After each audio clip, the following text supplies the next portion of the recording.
కేవలం 3,400 పెట్టుబడితో 20 నాటుకోడి పిల్లలతోటి 28,000 సంపాదించడం. అది ఎట్లా చెప్తాం, మంచిగా విన్, నువ్వు కూడా అట్లనే చేసుకో మామ, ఖచ్చితంగా ప్రాఫిట్ వస్తుంది.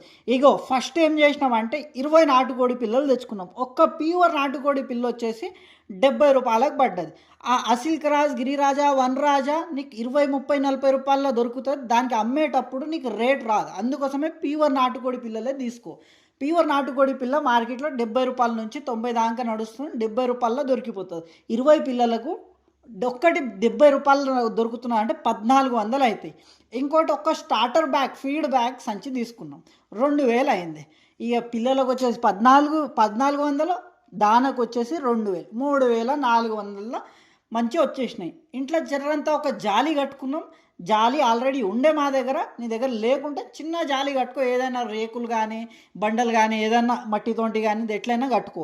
దానికి అంత ఏమి ఎక్కువ, ప్రతి ఒక్కరికి ఇంటి ముంగల ఏవో వేస్టేజ్ ఉంటుంది, దాంతో కట్టుకోవచ్చు. ఈ 3,400 స్టార్ట్ చేసినాం మామ. 20 పిల్లలు తీసుకున్నాం. వీటికి ఏం చేసినామంటే 6 నెలలు పెంచినాం. 6 నెలలు పెంచితే 20 నాటుకోడి పిల్లల నుంచి 4 చచ్చిపోయి 16 మిగులుతాయి. ఈ 16లో 6 పుంజులు, 10 పెట్టెలు. 6 నెలలని గుడ్లు పెట్టనీకే, మనకు గుడ్లు పెట్టనీకే వచ్చేసినాయి 6 నెలల. ఇక 6 పుంజులు ఉండే కదా, ఈ 6 పుంజుల నుంచి 4 పుంజులను అమ్మేస్తాం. ఎంతకు అమ్ముతాం? 800కు ఒక్క పుంజు అమ్ముతాం. ఇక్కడ 800, 1,000 రూపాయల దాకా ఒకటి ప్యూర్ నాటుకోడి పుంజు పోతున్నది. అట్లనే ఒక్క పుంజు 800కు అమ్మినా కూడా 4 పుంజులే 3,200 వస్తాయి. 16 బర్డ్స్ మామ, 10 నాటుకోళ్ళు, 6 పుంజులు. 6 పుంజులు మనకు అవసరం లేదు, 10 కోళ్ళల్లో 6 పుంజులు అవసరం లేదు కాబట్టి 4 పుంజులను అమ్మేస్తే 3,200 వచ్చినాయి. 10 కోళ్ళు, 2 పుంజులు మన దగ్గర మిగిలినాయి. 10 కోళ్ళు, 2 పుంజులు. మళ్ళీ ఇప్పుడు మన దగ్గర ఆ పుంజులకు 4 పుంజులకు అమ్ముతే ఎన్ని వచ్చినాయి? 3,200 వచ్చినాయి. ఇప్పుడు ఈ 3,200లో ఏం చేస్తామంటే దానా తెచ్చుకుంటాం. దానా ఎది తెస్తాము? దానా చూడు, 100 కిలోల మక్కలు తెస్తాం. మక్కలు సీజన్లో 17 రూపాయలు, 18 రూపాయలకు కిలో దొరుకుతాయి. నువ్వు గిర్నీకి పట్టించిన దాకా 20 రూపాయలకు కిలో దొరుకుతుందా? నువ్వు గిర్నీకి పట్టించిన దాకా అది చేసినా కూడా 25 రూపాయలు అనుకో, 25 రూపాయలకు కిలో పడుతున్నది అనుకో. 100 కిలోలు ఇంటూ 25 రూపాయలు అంటే 2,500 అవుతాయి దానకు. తర్వాత 50 కిలోల నూకలు తీసుకో. నూకలు 10 రూపాయలకు కిలో దొరుకుతాయి. నూకలు మా దగ్గర అయితే అందుతున్నది. 500 అవుతాయి 50 కిలోలకు, 10 రూపాయల లెక్కల. ఇక తర్వాత 7 కిలోల సజ్జలు, మా దగ్గర పౌల్ట్రీ సజ్జలు వచ్చేసి 25, 28 అంత పడుతుంది. 29 వేసుకున్నా కూడా 203 రూపాయలు 7 కిలోల సజ్జలకు. మొత్తం మక్కలకు, నూకలకు, సజ్జలకు కలిపితే 3,200 అయింది మామ. ఇక మనకు పుంజులు అమ్మితే ఎన్ని వచ్చినాయి? 4 పుంజులు అమ్మితే 3,200 వచ్చినాయి. ఆ 3,200లో మనం దానా తెచ్చుకున్నాం. ఎన్ని కిలోలు అయింది? 100 కిలోల మక్కలు, 50 కిలోల నూకలు, 7 కిలోల సజ్జలు అంటే 157 కిలోలు అయింది మామ. 157 కిలోలు. మళ్ళీ ఇప్పుడు మన దగ్గర ఎన్ని బర్డ్స్ ఉన్నాయి? 10 కోళ్ళు ఉన్నాయి, 2 పుంజులు ఉన్నాయి. 4 అమ్మేయంగా మనకు ఎన్ని మిగిలినాయి? 10 కోళ్ళు, 2 పుంజులు. మళ్ళీ ఈ 12 బర్డ్స్ కదా, ఈ 12 బర్డ్స్కి డైలీ దాన ఎంత వేయాలి మనము? 1 కిలో దానా సరిపోతుంది. 1 కిలో దాన వేస్తావు. నీ ఇంట్లో ఏమన్నా మిగిలిపోయిన అన్నము, కూర అది ఉంటుంది కదా, అది కలిపి వేసేస్తావు. ఇంకోటి కూర కోసం మనం కూరగాయలు కోసుకుంటాం కదా, టమాటాలు కానీ, కొత్తిమీర కానీ, పాలకూర కానీ, ఇట్లా వేస్టేజ్ ఉంటుంది, అది కూడా వేయచ్చు, ఫ్రీనే అది. మనం డైలీ 1 కిలో. ఎన్ని కిలోలు స్టోర్ చేసుకున్నాం మనం? 3,200లో ఎన్ని కిలోలు అయింది? 157 కిలోలు అయింది మనకు దానా. రోజు 1 కిలో వేస్తే ఎన్ని రోజులు వస్తుంది? 157 రోజులు వస్తుంది. మళ్ళీ 150 రోజులు, 157 రోజుల దాకా మనకు దానా ఖర్చు లేదు. ఇక మనకి ఇక స్టోర్ చేసుకున్నాం. ఆ 4 పుంజులు అమ్మితే ఇన్ని పైసలు వచ్చినాయి. దానికి 157 కిలోల దాన వచ్చింది మామ. ఎన్ని రోజుల దాకా నడుస్తుంది? రోజు 1 కిలో వేస్తే 157 రోజులు నడుస్తుంది. మళ్ళీ రోజు 1 కిలో వేస్తున్నాం 12 బర్డ్స్లా. 12 బర్డ్స్ అంటే 10 కోళ్ళు, 2 పుంజులు. మళ్ళీ దీంట్లో 10 కోళ్ళలో మనకు గుడ్లు ఎన్ని వస్తాయి? 3 గుడ్లు వస్తాయి మామ. రోజు 3 గుడ్లు వస్తాయి, 3 యావరేజ్. ఓ రోజు 4 వచ్చినా, ఓ రోజు 2 వచ్చినా, అది 3 యావరేజ్ అయిపోతుంది. యావరేజ్ డైలీ 3 లెక్కలు వస్తుంది. మళ్ళీ డైలీ 3 వస్తున్నాయి అంటే 157 రోజులకు ఎన్ని గుడ్లు అవుతాయి? 471 గుడ్డు అవుతుంది మామ. 471 గుడ్డు. ఈ 471 గుడ్డుకి ఏం చేస్తావు అంటే, నువ్వు 1 గుడ్డు 15 రూపాయలకు అమ్మినా కూడా 471 గుడ్లు ఇంటూ 15 రూపాయలు వేస్తే ఎంత వచ్చింది మనకు? 7,065 రూపాయలు వచ్చింది. మా దగ్గర ప్యూర్ నాటుకోడి గుడ్డు 15 రూపాయలు ఎక్కడనే 20 రూపాయలు నడుస్తున్నది అన్నావు అనుకోను. ఏయ్ టోటల్ ఎయ్ 400 71 గుడ్డు ఇంటూ 20 రూపాయలు వేస్తే ఎంత వచ్చింది నీకు? 9420 రూపాయలు మామ. లేదు 30 రూపాయలకు అమ్ముతున్నాం మామ, మేము 30 రూపాయలు నడుస్తున్నాం మా దగ్గర గుడ్డు అన్నావు అనుకో, 14,130 రూపాయలు గుడ్లే వస్తాయి మామ. మళ్ళీ మామ ఇక 157 రోజులు గుడ్లు ఎట్లా మంచిగా ఉంటాయే నీకు డౌట్ వస్తుంది. ప్రతి 10 రోజులకు అమ్ముకుంటా ఓ మామ. 10 రోజులకి ఇగో ఇవాళ 10 రోజులు అయింది, 10 రోజుల్లో 30 గుడ్లు జమ అవుతాయి నీకు, అమ్మేసినావు. నెక్స్ట్ 10 రోజుల్లో 30 గుడ్లు జమ అయితే అమ్మేసినావు. తర్వాత 10 రోజుల్లో 30 గుడ్లు అయితే అమ్మేసినావు. గిట్లా నువ్వు పూర్తిగా 157 రోజులు జమ చేయి గుడ్లు అంటలే. 157 రోజుల గుడ్లు ఎన్ని అవుతాయి అంటున్నా నేను. సన్నా ఇది క్లారిటీ వచ్చింది కదా నీకు? నెగిటివ్ ఆలోచించేటోళ్ళతో నెత్తి నొప్పి ఉంటుంది మామ. బిజినెస్ నెగిటివ్ ఆలోచించేటోతో అస్సలు కానే కాదు. అందుకోసం ఎవరైతే నెగిటివ్ ఆలోచిస్తున్నారో బిజినెస్ మానుకొని కూల్ చేసుడే బెటర్ మామ. ఎందుకంటే బిజినెస్ మ్యాన్ మైండ్ ఎట్లుంటుంది అంటే ఎల్లప్పుడూ పాజిటివ్గానే ఉండాలి. కష్టం పైన నమ్ముకోవాలి, టాలెంట్ పైన నమ్ముకోవాలి. దాంతోటే బిజినెస్ మ్యాన్ ఎప్పుడైనా సక్సెస్ అయ్యగలుగుతారు. ఇట్లా గీ గుడ్ల ముచ్చట గీడుకు వచ్చా. మళ్ళీ మామ గుడ్లు అమ్మితే అమ్మడం కన్నా మా దగ్గర పిల్లలు 70 రూపాయలు 80 రూపాయలు పోతున్నాయి మామ. మస్తుగా పిల్లలు చేసి అమ్ముతా నేను అనుకున్నావు అనుకో, ఏం లేదు. 471 గుడ్డు కదా, దీనికి పిల్లలు చేయనీగా కూర్చున్నావు అనుకోను, 71 గుడ్ల నుంచి పిల్లలు వెళ్ళలేదనుకో, 400 గుడ్ల నుంచే పిల్లలు వెళ్ళినాయి అనుకో, ఒక్క పిల్ల 70 రూపాయల లెక్కలు నువ్వు అమ్ముతున్నావు అంటే 28,000 మామ. గిట్లా పేద రిస్క్ ఉండదు దీంట్లో. ఏం చేస్తావు నువ్వు అంటే ప్రతి 10 రోజులకు 30 గుడ్లు అవుతాయి కదా, 30 గుడ్లు కోడి కింద అన్నేస్తావు, ఇంక్యుబేటర్లు వేస్తావు. వేసి ఏం చేస్తావు, పిల్లలు తీసి అమ్మేస్తావు డైరెక్ట్. ఇక 10 రోజులకు అట్లా గుడ్లను ఇంక్యుబేటర్లో కానీ కోళ్ళకు కానీ వేస్తుంటావు, అమ్ముతుంటావు.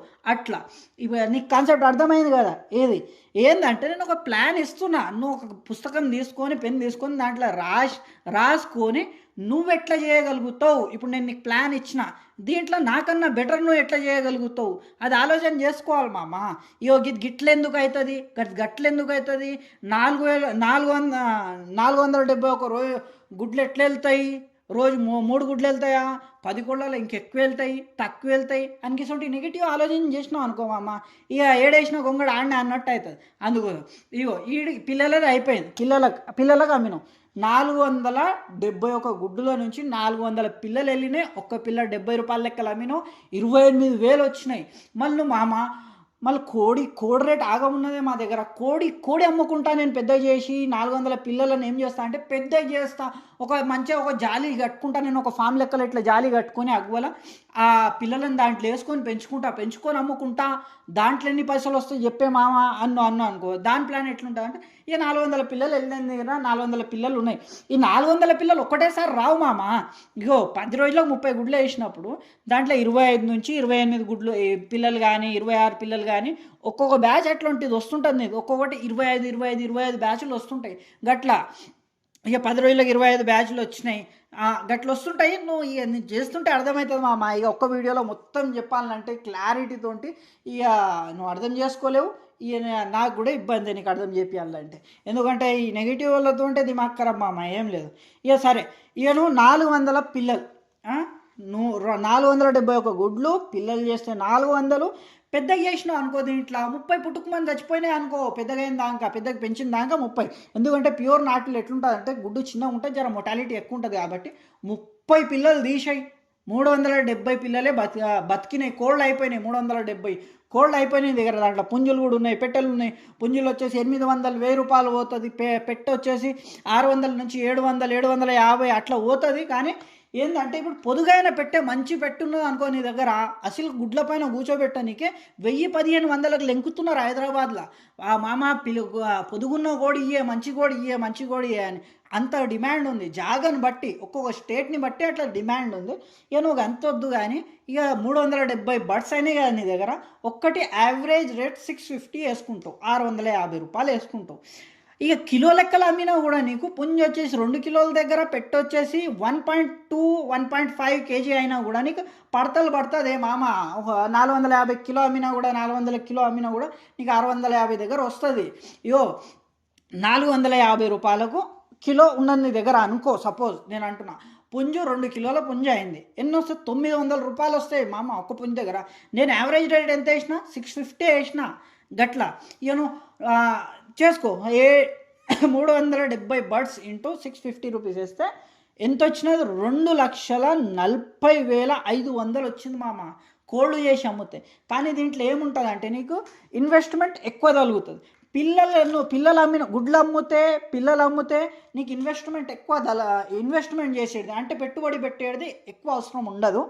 నువ్వు ఒకవేళ పిల్లలను పెద్ద చేద్దాం 6 నెలల దాకా పెంచుతాము అన్నావు అనుకో, దానికోసం నువ్వు చిన్న జాలీలు లాంటివి చేసుకోవాలి, ఫ్యామిలీ లాంటి జాలీలు లాంటివి చేసుకోవాలి, కట్టుకోనికే నీకు కోళ్ళ ఇల్లు ఈ జాలీల లెక్కలు అవి కట్టుకోనికే నీకు జర పైసలు అవుతాయి. ఇంకోటి ఏంటిదంటే 400 పిల్లలకు నువ్వు పెంచిన దాకా ఒక్కో పిల్లకి దగ్గర 200 నుంచి 300 రూపాయల దాకా ఖర్చు చేయాల్సి వస్తుంది. మేతకు ఖర్చు చేయాలి, వ్యాక్సిన్లకు ఖర్చు చేయాలి, మెడిసిన్స్కి ఖర్చు చేయాలి, యాంటీబయాటిక్స్ మల్టీవిటమిన్స్కి ఖర్చు చేయాలి. కాబట్టి జర నువ్వు పిల్లలకు పెద్ద చేసిన దాకా ఖర్చు అవుతుంది. ఎంత ఖర్చు అవుతుంది అంటే నీకు 2,40,000 వస్తున్నాయి అంటే నీకు దగ్గర 1,00,000 రూపాయల దాకా ఖర్చు చేయాలి. నువ్వు 400 పిల్లలకు 1,00,000 రూపాయలు ఖర్చు వస్తుంది నీకు. అప్పుడే నీకు 2,40,000 వచ్చినాయి అనుకో, దాంట్లో 1,00,000 రూపాయలు తీసేస్తే 1,40,000 నీకు లాభం వస్తుంది అన్నట్టు గట్లా.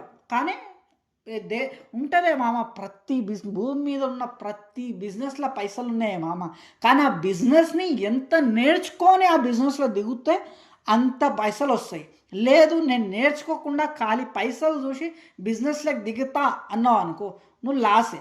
ఈ నాటుకోడి బిజినెస్లో నేర్చుకోవాల్సిన అంశాలు ఏముంటాయంటే ఫస్ట్ రోగాల నుండి కోళ్ళను ఎట్లా కాపాడాలి, పిల్లలను కోళ్ళను రోగం ఎట్లా గుర్తుపట్టాలి, రోగం మందేమున్నది ఎట్లా కాపాడాలి, ఫస్ట్ పాయింట్ అది.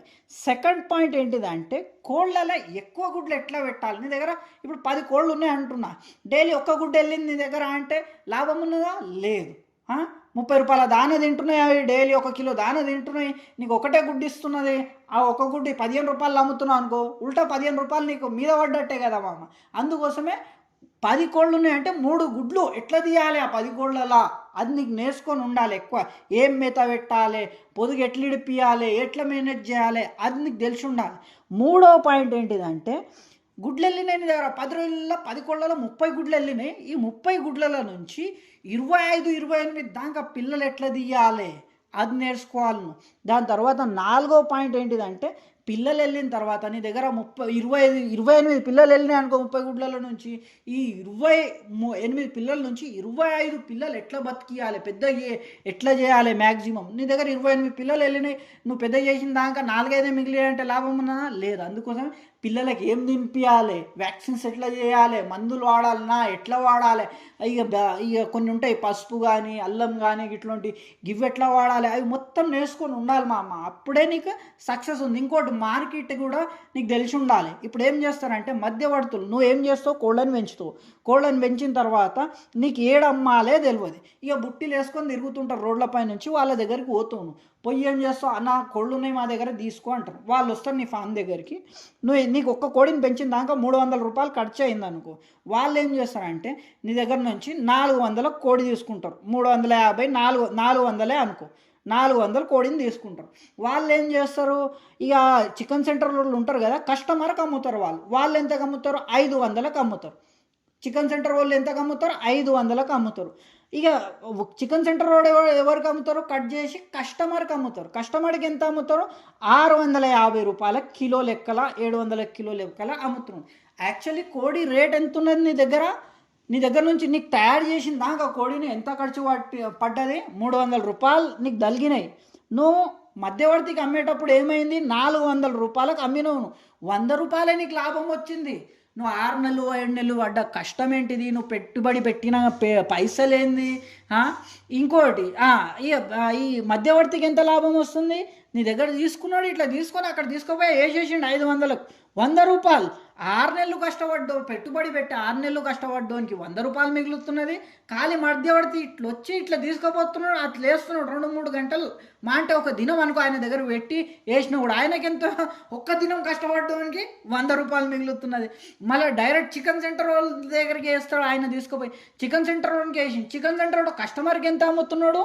650 700 అంటే దాంట్లో నుంచి వేస్టేజ్ బొంగ 1 కిలోలో 300 గ్రాములు వేస్టేజ్ బొంగ ఆయనకి ఎంత మిగులుతుందా అంటే ₹100-150 దాకా ఆయనకు మిగులుతున్నది.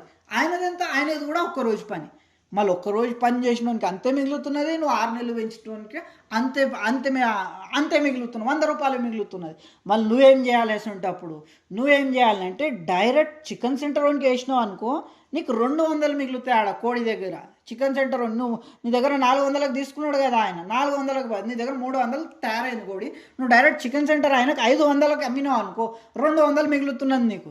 లేదు నువ్వు డైరెక్ట్ ఏం చేస్తావు అంటే డైరెక్ట్ నువ్వు ఇక సోషల్ మీడియాని యూజ్ చేసుకొని, నీ బ్యాక్గ్రౌండ్ని, నీ స్కిల్స్ని, నీ టాలెంట్ని యూజ్ చేసుకొని డైరెక్ట్ నువ్వు కస్టమర్కి అమ్ముతున్నావు డైరెక్ట్గా. అంటే నువ్వు 650, ఇప్పుడు నేను ఎట్లా అమ్ముతున్నా 650కి, నువ్వు డైరెక్ట్ అట్లా అమ్మగలుగుతున్నావు 650కి. అంటే నీకు ఎంత 300 నీకు ఖర్చు వచ్చిందంటే ₹350 మిగులుతుంది, సగానికి సగం మిగులుతున్నది అన్నట్టు. గట్లా చేస్తే బిజినెస్ ఉంటుంది మామ. ఇక నువ్వు నీ దగ్గర అంటే యూట్యూబ్ ఛానల్ ఉన్నది, ఇన్స్టాగ్రామ్ పైన చేస్తావు, నువ్వు అది చేస్తావు, నీకెవడు ఆపిండు మామ? నేను కష్టం చేస్తున్నా మామ, నీకు కష్టం చేయనికే ఎవడు ఆపిండు? గదొక్కటి చెప్పు. అందరు ఇవాళ రేపు మా ఫీల్డ్ కూడా ఎట్లుంటుంది అంటే, ఇప్పుడు నా సబ్స్క్రైబర్లు ఉన్నారు ఇన్స్టాలో కానీ ఫేస్బుక్ దీంట్లో కానీ, నా ఫీల్డ్లోడే నాలాంటోడు ఇంకోడు ఉన్నాడు అనుకో, వానికి ఎట్లుంటుందా అంటే, అరే వీని సబ్స్క్రైబర్లు పెరుగుతున్నారా, వీని వ్యూస్ పెరుగుతున్నారా భయ్, అది ఇది ఏంటంటే కుళ్ళు ఉంటుంది ఒక్కరికి చూసి ఒకడు. అట్లా ఏంటంటే మనకెప్పుడు కుళ్ళు ఉండదు మామ. ఎందుకంటే నేను చెప్తాను, నాది ఒకటే, నాకన్నా నేను ఎవరిది పట్టించుకో, నాకన్నా ఒకటి బాగా చేస్తున్నా చేయని మంచి పనే అవి. నా కాంపిటీషన్ నాతోంటే, వేరొంతోటి నేను పోల్చుకోను. అట్లా ఇవాళ జమానా అట్లా లేదు మామ. ఇగో నీ దగ్గర 100 మందిలని 99 మంది కుళ్ళుకునేటోళ్ళే ఉన్నారు నిన్ను చూసి తప్ప. నువ్వు కూడా రేపటికి నువ్వు ట్రై చేయి, నువ్వు బాగుపడుతున్నావు అంటే నీ ఇంటి పక్క కూడా నిన్ను చూసి కుళ్ళుకుంటాడు. గది విడిచిపెడదాం కాదు మొత్తం. కానీ బిజినెస్ ఎట్లా చేయాలి చెప్పినా గట్లా చేయి, డెఫినెట్లీ సక్సెస్ అవుతావు. All the best. పోతారాని ఏం లేదే మామ, సబ్స్క్రైబ్ చేసుకుంటే నీకు నా నెక్స్ట్ వీడియోస్ వస్తాయి. నీ ఫ్రెండ్స్ ఫ్యామిలీ మెంబర్స్లో షేర్ చేయి. ఇక ఈ పార్ట్కి లైక్ గుద్దిండొచ్చు నాకు తెలిసి, గుద్దకుంటే ఆ లైక్ కూడా గుద్ది కామెంట్ బాక్స్లో నైస్ వీడియో మామ అన్న ముఖం మీద ఒక్క కామెంట్ వాడేసినావు అనుకో, నేను ఇక ఏమన్నా ఖుషి పడతానా, అబ్బా మా వాళ్ళకి నా వీడియో నచ్చిందిరా భయ్ అని ఖుషి పడతా. ఇక చూస్తా ఎంతమంది లైకులు కామెంట్లు గుద్దుతారు.